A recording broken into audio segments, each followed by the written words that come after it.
frogs can freeze and come back to life. Some frogs do this by slowing their metabolism down to extremely low levels, entering a state called aestivation. This is similar to hibernation in mammals like bears or turtles. But aestivation is triggered by summer heat rather than winter cold. In fact, there are 3 states that frogs can enter when the temperatures get too high, too low, or when there's not enough water. But we have to ask ourselves, why frogs need to do this in the first place? First of all, let's talk about how frogs live. Frogs typically live in freshwater habitats, like ponds, lakes, and streams. They need to stay moist to survive because their skin helps them breathe. If they dry out, they can die from dehydration or suffocation. The amount of water available to frogs often varies throughout the year depending on where they live. In some places, there may be lots of water in the summer, but not enough in the winter. In other places, there may be very little water during the dry season, which could last for several months. Frogs also need to regulate their body temperature, but they can't do this on their own. Like most reptiles, frogs are what we call poikilothermic, or in other words, they're cold-blooded. This means that their internal temperature fluctuates with their environment. Being cold-blooded isn't necessarily a bad thing. Many animals use behaviors and simple physiological mechanisms to regulate their body temperature without expending much energy. For example, they might bask to warm up or seek shade to cool off. However, sometimes environmental temperatures get too extreme, putting animals at risk of dying. This is especially true for frogs since they live in water, which tends to be more affected by temperature fluctuations than air. There are only so many times a frog can escape into the depths of a pond or climb under a rock before those options aren't available anymore. So instead of risking it all, some frogs play dead. No, this isn't an uncommon behavior. It's an adaptation that has evolved multiple times across different frog species. It's thought to have arisen independently at least 10 times in frogs alone. But how exactly do they play dead? Well, first, they slow their breathing rate way down. Then they basically become paralyzed and enter one of 3 states. First, there's torpor. This is kind of like a really short nap that lasts for a few hours. During torpor, their heart rate slows down, but their body temperature remains pretty close to normal. Next, there's brumation. You guessed it. This is just like a fancy word for hibernation in a reptile. During brumation, frogs basically enter a state of suspended animation, drastically reducing their metabolic rate to conserve energy. Finally, there's aestivation. While the other 2 states occur in response to low temperatures, aestivation is triggered by high temperatures and a lack of water. During aestivation, frogs reduce their metabolic rate even further than during brumation. In fact, it's much more extreme than brumation. In some cases, their metabolic rate can be reduced by up to 97%. And while their body temperature can fluctuate depending on the surrounding environment, aestivating frogs don't care. They can tolerate being frozen solid and still come back to life. That's because their bodies produce chemicals that prevent ice crystals from forming and damaging their cells. These chemicals actually lower the freezing point of the water in their bodies, allowing them to survive in sub-zero temperatures. And once warmer temperatures return, their bodies move the water back into their cells, allowing them to rehydrate and move around.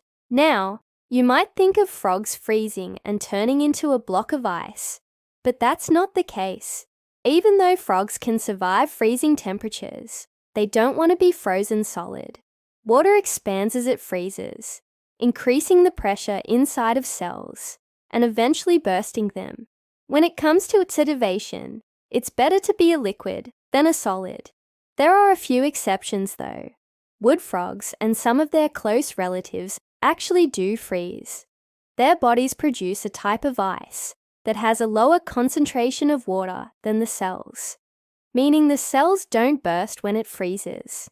And they also produce proteins that bind to water molecules, pulling them away from their cells.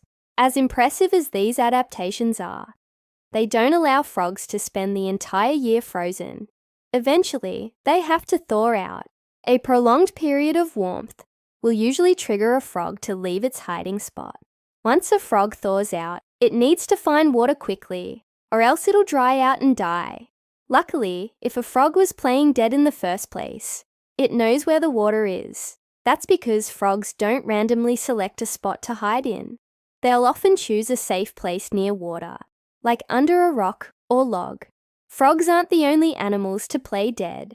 Other animals like beetles, turtles, and even primates do something similar. Playing dead can help animals conserve energy when they're stressed. It's also an effective anti-predator defense. After all, who wants to eat a dead animal? And it looks like playing dead might be more common than we originally thought. As of 2023, scientists have documented over 200 species of frogs that play dead. That's almost half of all frog species worldwide. But it's important to remember that even though some frogs can freeze and unfreeze, climate change is still a big problem for them. Rising temperatures mean more droughts and fewer suitable habitats. And while playing dead is a great survival tactic, it doesn't fix all of a frog's problems. Plus, not all frogs can play dead. So as the climate continues to change, some frog species might not have the option to do this in the future. So far, no frog has ever been recorded to die from being frozen. However, even frogs that can survive freezing temperatures might not be able to handle a world that's just a few degrees warmer.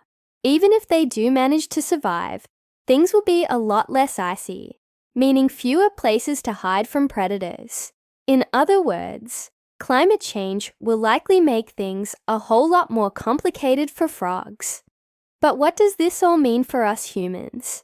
Well, poikilothermic animals like frogs, reptiles and fish are a major source of protein for humans around the world. In fact, they account for 20 to 40% of the animal protein consumed in many countries.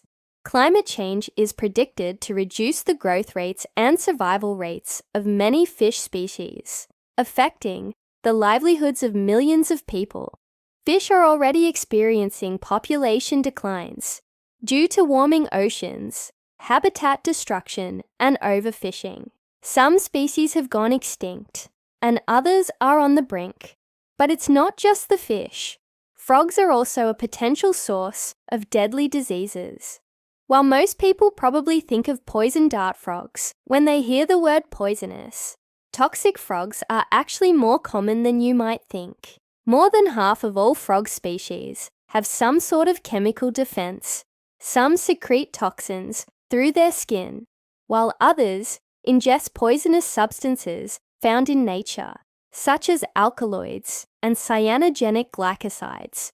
Poisonous frogs are more prevalent in tropical regions of South America, Africa, and Asia. And although some of these compounds have medical applications, most are highly toxic and can kill humans.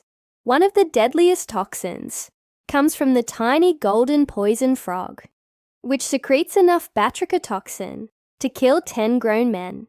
So as climate change alters the geographic ranges of frogs, poisonous or not, they could bring new diseases to areas where people have never even heard of them. Playing dead might be an incredibly useful trick for frogs, but it won't save them from the challenges posed by our changing planet. And now I want to hear from you. What other animals would you like to see us cover in the future? Let me know in the comments below. Hi everyone, I'm one of the co-founders of the channel. My background is in ecology, and I'm currently a PhD candidate at a university. In my free time, I like to go birding, and I've been really into astrophotography lately. If you liked this video, check out this one. Thanks for watching.